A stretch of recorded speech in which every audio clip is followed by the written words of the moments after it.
Okay, welcome to lecture 1.9. We're taking a look at the coordinate plane. So here we go. Remember, the coordinate plane is this x and y axis. So we're in the two-dimensional realm now, x and y. And we're going to go ahead and graph. So here's our equation we're trying to graph. It's an inequality, and it's y is less than or equal to 2. Okay, so one thing I know about this is that it's not just going to be a single line. There's going to be a shaded region since we're working with an inequality.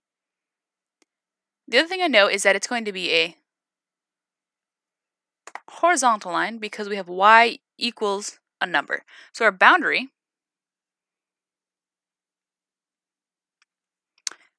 line we can look at as y equals 2. This is what we use to help us graph. So that line, y equals 2, let me grab my ruler. Where would that be? So if I go 1, 2, this is the point where y is always equal to 2. So we're going to go ahead and graph this. And notice, because we have this solid boundary line on the bottom there, we can make a solid line. If we didn't have the equal to on the inequality, we could not graph a solid line.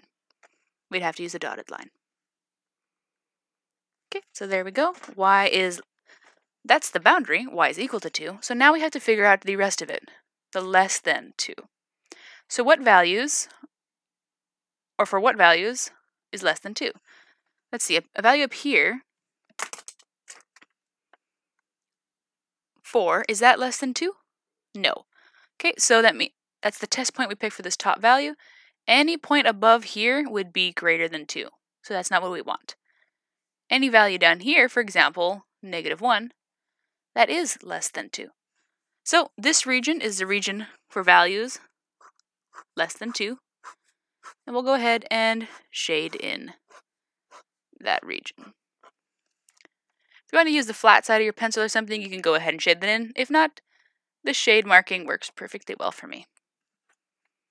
Alright, so that's what we did. First, we just took our boundary line, and then we did our test points with our inequality, and we chose the sign that made our inequality true. Part B, x equals -3. Well, we're looking at the values for where x is always -3. And where would that be? Well, for the x values, we're on the horizontal, so 1, 2, 3, that's -3.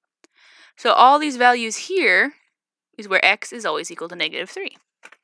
We can go ahead and draw in our vertical line.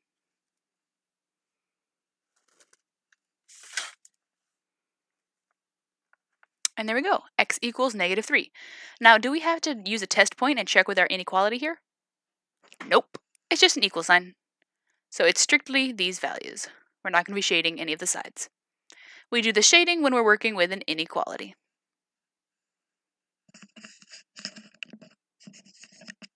Okay. Now we're going to look at the distance between points.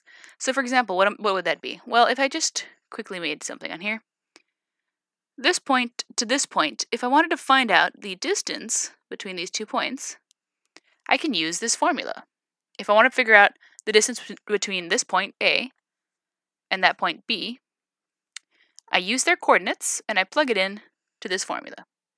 And this is derived from the Pythagorean theorem.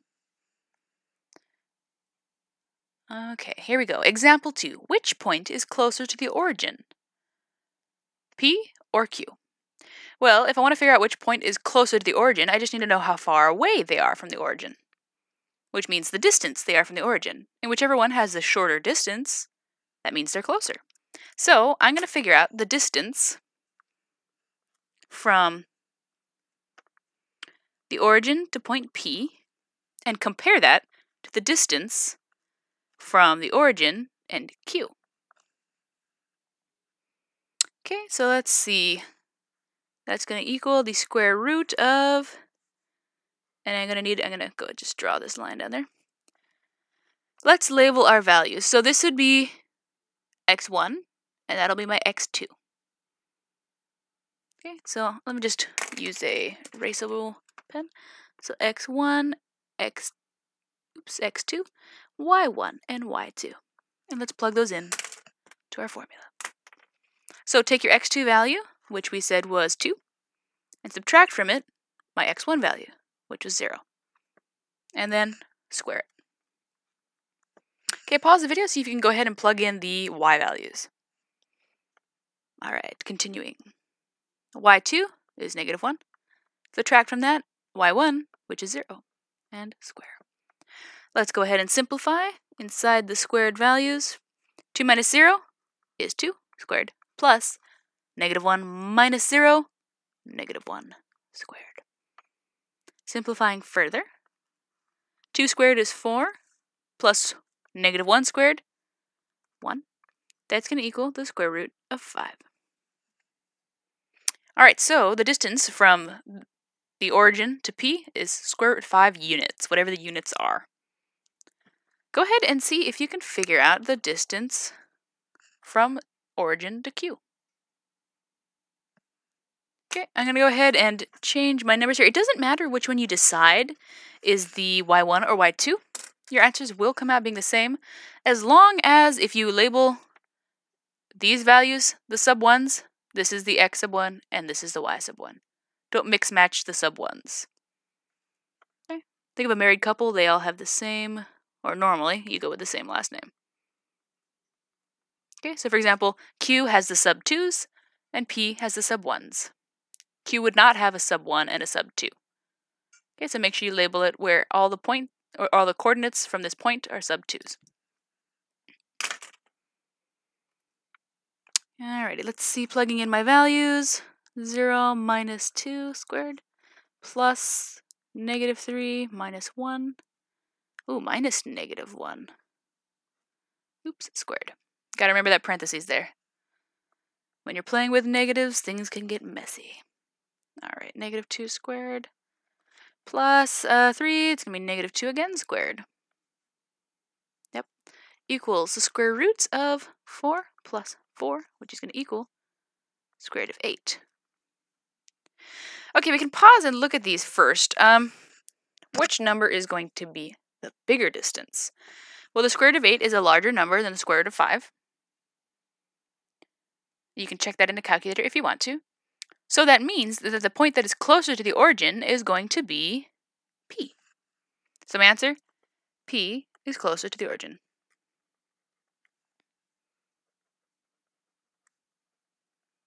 Okay, so what we did was we just checked the distances and compared them, and whichever one had the smaller distance, therefore it was closer to the origin.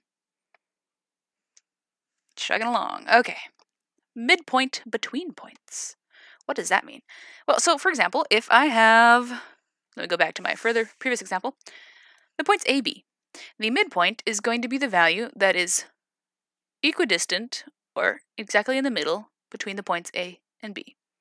That would be my midpoint. So here we go. The midpoint between points A and B is given by the formula. So you take the x's and you average the distance, or you average it, and you take the y's and then you average it. Okay, so here we go. Example 3. If the midpoint is -4, 7, or sorry, if m, -4, 7, is the midpoint between P and Q, find x and y. Okay, well, we know that according to this formula, this is my x value, and that's my y value for my midpoint, which is the same as x and y. So if I was to set up the formula for midpoint, it would be x equals, so the midpoint x, x1 plus x2 all over 2. And for the y equals y1 plus y2 over 2. But the strange thing here is that we're given the midpoint and we're trying to find Q. And we're given the midpoint values. We know that the x point for the midpoint is -4. So crossing this out, that's -4. And the y value is 7. What else do we know? We know that, the other point is 0, 3. So here we'll do x1, y1. So x1, that's going to be 0. And y1 is going to be 3. Now what we're solving for are the missing coordinates for Q, which are x2 and y2. Let me go ahead and simplify these so they look a little better. Then we can solve.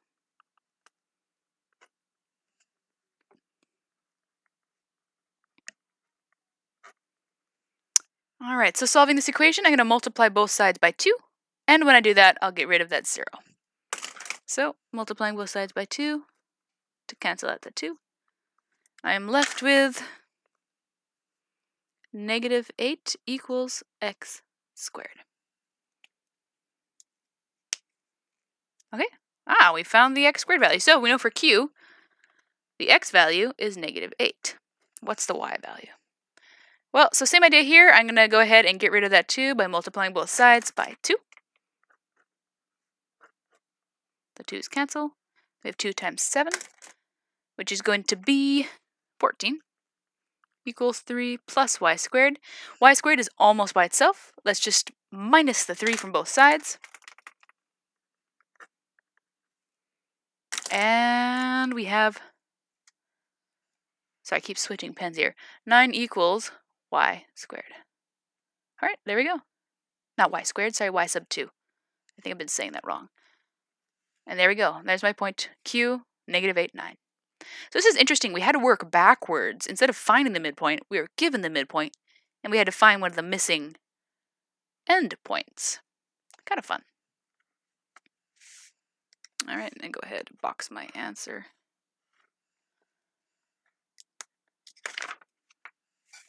Here we go. So we're going to be asked to graph by plotting points. Okay, and most of the time a good idea is to plot 3 or more points. 3 or more. And include intercepts. Okay, so this is where intercepts. So intercepts where x or y is 0. Or x and y, excuse me, is 0. Let's erase that. That looks hideous.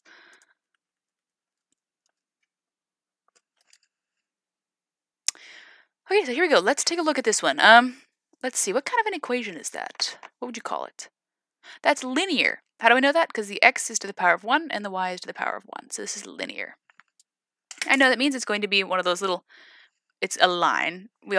People like to say straight line, but in general, lines are straight. So it's going to be something like this, or maybe that. Let's go ahead and figure this out. Let's do a table of values.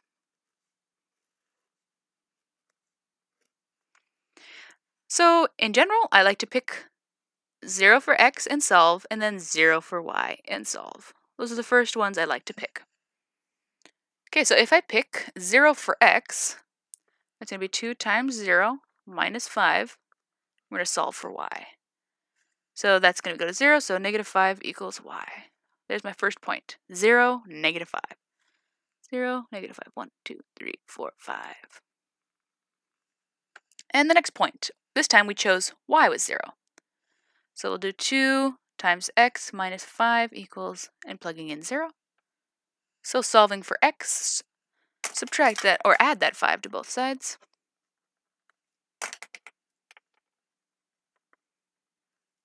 Now divide by 2. And we get x equals 5 over 2, which we can say is also, what is that going to be, 2.5? Yeah. 2.5 or 2.5. So graphing that, 0, 2.5, 1, 2, and 0.5. Now we should get at least 3 points. So what's another one? Good values to choose are either 1 or negative 1, maybe? So let's go with 1 for x. Why not? Okay, 1 for x. That's going to be 2 times 1 minus 5 equals y. 2 times 1 is 2. Minus 5 equals y. 2 minus 5 is negative 3 equals y. Okay, so the matching y value would be negative 3. So plotting that point, 1, negative 3. 1, 2, 3. And there we go. 3 values, and they look like they line up pretty well, and that's good because we know that this is a line. So let's go ahead, graph that line. Do I need to shade for my answer? No, it's an equal sign. It's not an inequality, so no need to shave. Shade, excuse me. All right. B. Now, what would you say that B is? That's not a line. How do I know? We've got that square value up there. This is going to be a quadratic, or what we might call a parabola when you're graphing it, okay? That U value. I know that because the x is squared and the y is not. So we know it's going to end up looking something like, oops, that's just more curved. U or U. Same thing, let's go ahead and pick some points. Now for quadratics, I like to use 5 points. I still use the zeros for both of them, but then I'm probably going to go ahead and use a positive one, a negative one, and let's maybe pick a positive one for the y. You could do a few more values, but I tend to just go with 5. All right, let's go ahead and plug those in. So for x to 0, go y equals 0 squared minus 4. Y is going to equal negative 4. Okay, there we go. 0, negative 4, 0, negative 4, 1, 2, 3, 4. Wait, 1, 2, 3. Yeah, okay. Oh, and I forgot to mention, please label your points here. So that's, what's that, 0, negative 5, 2.50, and 1, negative 3. I'm going to be looking for that on your work, so please make sure to label your points and include the arrowheads on your lines to indicate they go on forever. All right, with that being said, 0, negative 4. Let's plot the other point. So we're picking 0 for y. Okay, so 0 for y equals x squared minus 4. Remember, I'm pulling this off of the equation I was given. It's going to be 0 equals x squared minus 4, adding 4 to both sides. 4 equals x squared. Go ahead and take the square root of both sides. Ooh, we get the plus or minus. Plus or minus 4, remember that's important. That gives me plus or minus 4 simplifies, plus or minus the square root of 4 simplifies into plus or minus 2. Oh, that gave me 2 points. I might not actually need this extra one down there. Okay, y is 0, so we have plus or minus 2. So negative 2, 0, positive 2, 0. I already have 3 points. Okay, let's go ahead and plug in 1 for x.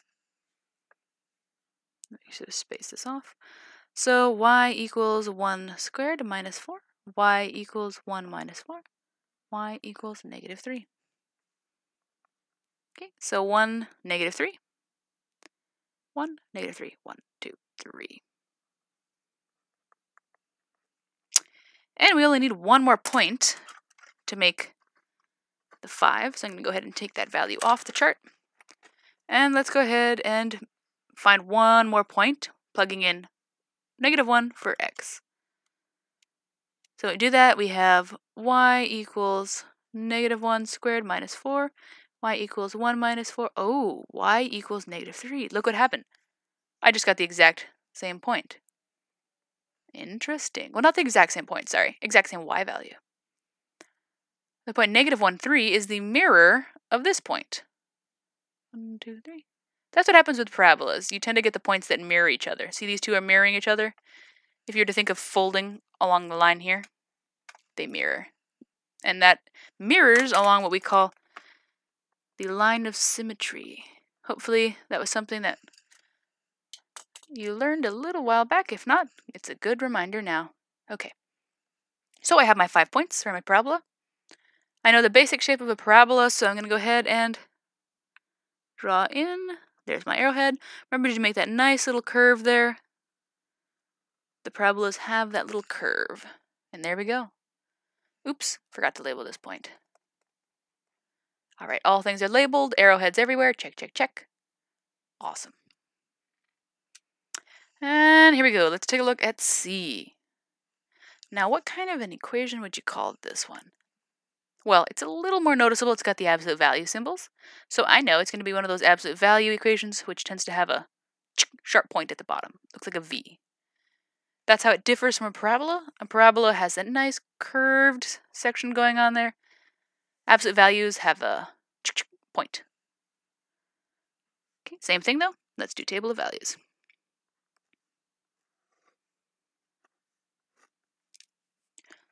As usual, 0. So y equals, plugging in 0 for x, y equals absolute value of -2, which is 2. Plot that point, 0, 2. Plug in 0 for y. So we get 0 equals the absolute value of x minus 2. Oh, we're going to have to do the splitting up for this one. All right. So actually, if we split this out to get it out of the absolute value sign, it'd be x equals